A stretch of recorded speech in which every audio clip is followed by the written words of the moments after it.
Papakahirap sa gukay sa gitna ng kainitan itong mga construction.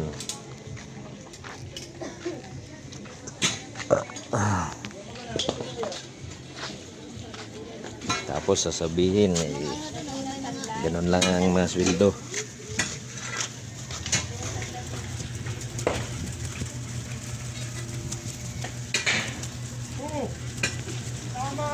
Ayan mga kamog, good morning.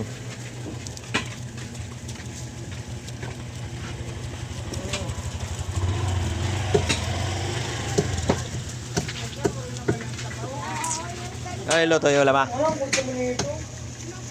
Ha? Pasahingin mo nga si ate. Nagluto ka kami.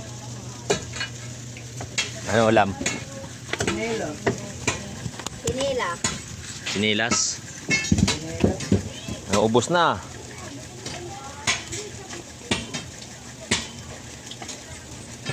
Pag araw-araw ganyan ubos, makakanotsibuy na kayo ng halagang 500. Diba? Ano nay? Ano nay sa palagay mo nay? Kasi kaya yung 500 ng notsibuy na? Parang kulang yun. Oh, di ba? Kalukuhan yung sabi nila nay, no? Ako nag-comment yun eh. Sabi ko tanga. Marunong ba magkwenta yun? Pinukurakot niyo. Kasi nag-identify kami mga nahihirap. Ang nakakainis pa kagabi, nagbaybay sila sabi. Kung butante daw ng, sino daw ang butante ng Antipolo.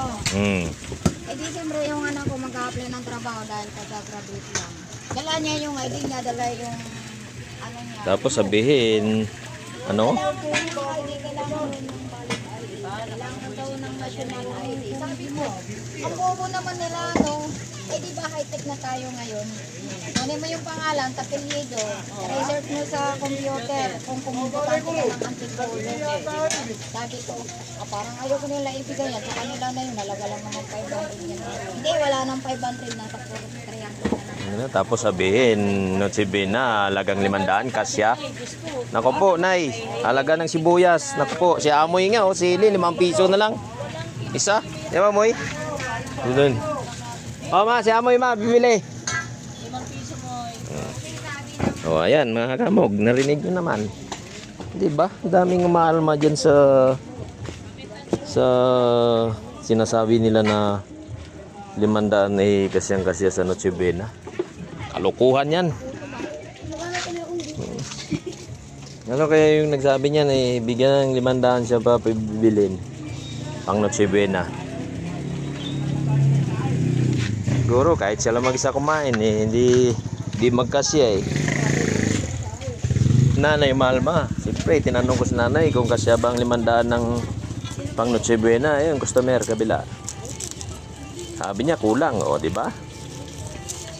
Marami naman talaga nagsasabi na kulang 'yun, puta. Kalukuhan. Kalukuhan, 500 kasya sa Noche Buena. Ito. Paki-share na lang mga kamog at paki-comment diyan sa comment section at paki-like na rin.